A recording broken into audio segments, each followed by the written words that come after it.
Little Red Riding Hood, written by Mara Alperin and illustrated by Loretta Shower.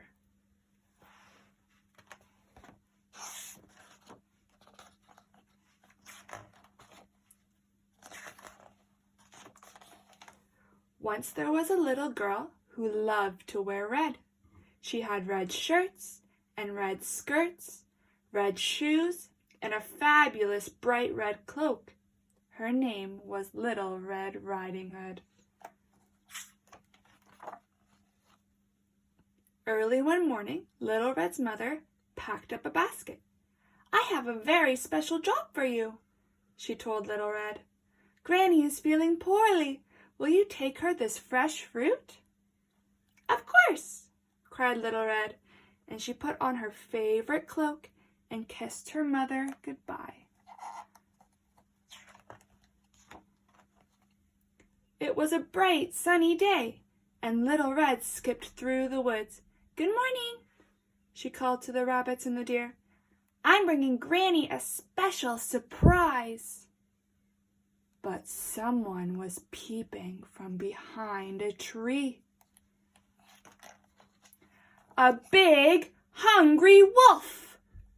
"Good day," growled the wolf. "What are you doing in the woods all alone?"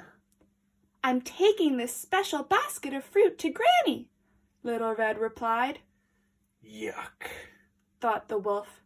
He didn't like fruit. He liked to eat tasty little girls.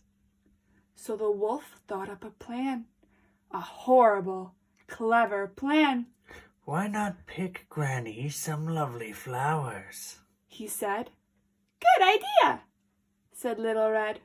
But as she started gathering daisies, the wolf raced down the path towards Granny's house.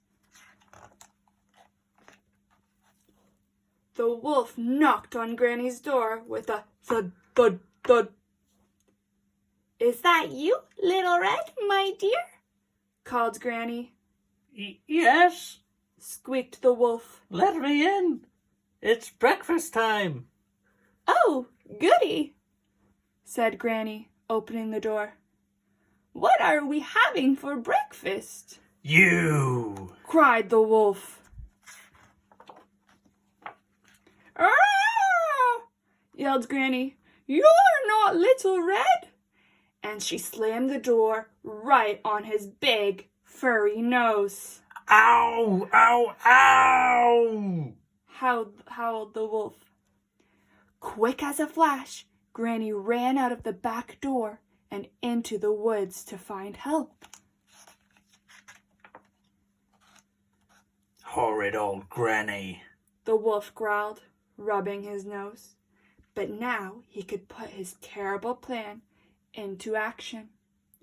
So when Little Red knocked, tap, tap, tap, on Granny's door, it was a deep, scratchy voice that answered.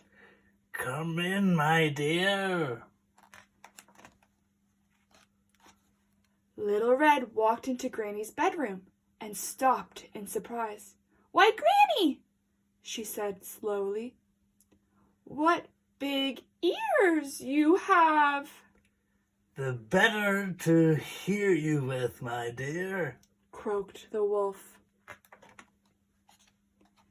"And Granny," Little Red said carefully, "what big, hairy arms you have!"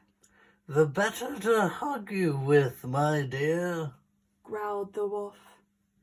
"But Granny," Little Red whispered, "what big teeth you have!" "The better to eat you with, my dear," snarled the wolf, and he pounced at Little Red. Just at that moment, the door burst open. In rushed Granny with the woodcutter. "Stop right there!" yelled Granny. "Put her down now, bellowed the woodcutter. or we'll chop you up and turn you into a birdhouse." With a terrified howl, the wolf jumped out of the window and ran far, far away, never to return. Little Red hugged Granny tight. "I'm so glad you chased that wolf away," she said, and she gave Granny the basket of fruit. "What a day of excitement!" laughed Granny. "Now let's all have breakfast."